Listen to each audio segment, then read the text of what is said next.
Сәлем достар. Егер беттегі қара дақтарды кетіре алмай жүрсеңіз, бетіңіздің ағарғанын қаласаңыз, бұл маска сізге арналады. Бірінші, күрішімізді осылай ыдысқа салып, үстіне суымызды құйып,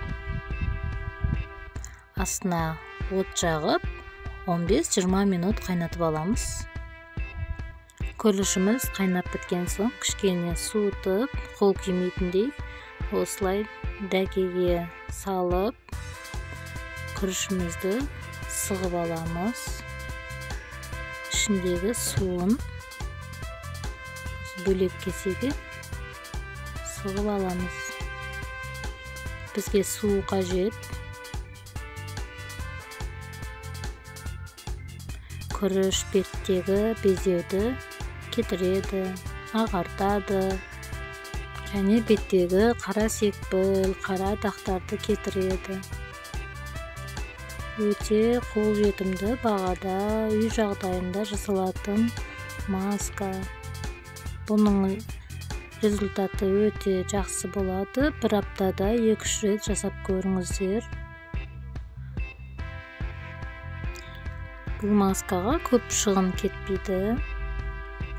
Өте қарапайым. Үйдегі бар заттар. Міне қалған күрішімізді сүзіп алып жатырмыз. Бұл масканы тоңазытқышқа салып 2-3 күн сақтасаңыздар болады. Қатарынан 3 күн жасай бересіздер бір жасаған маскамен. Жақсы көмектеседі, әсіресе босанғаннан кейін қалып кеткен дақтарды кетіруге көмегі мықты. Енді жаңағы күріштің суына 3 қасық сүт қосамыз, араластырамыз, және 1 қасық бал.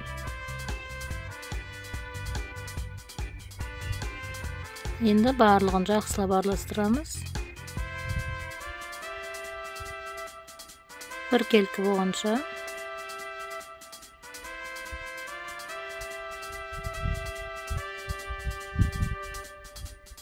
Сұйықта емес, қоюда емес, осындай болады.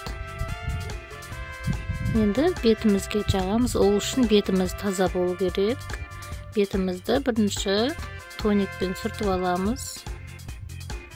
Ватный дискімен, болмаса мақтамен тазартып сүртіп аламыз. Сонда клеткалар ашылып, маскамыз жақсы сіңетін болады. Тазалап сүртіп алдым осылай. Сосын артынан құрғақ мақтамен тағы сүрттім, бетімді құрғату үшін.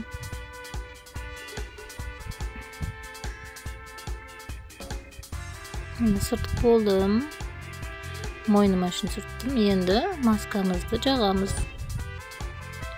Шылқылдатып, үстіп, мол ғып жағыңыздар.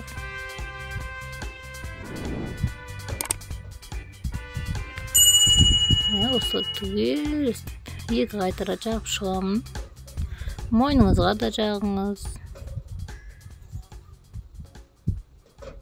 Сосын бұл масканы 20 минут ұстайсыз. Және де бетіңізді жылы сумен жуып тастайсыз. Сосын құрғатып сүртіп қоясыздар.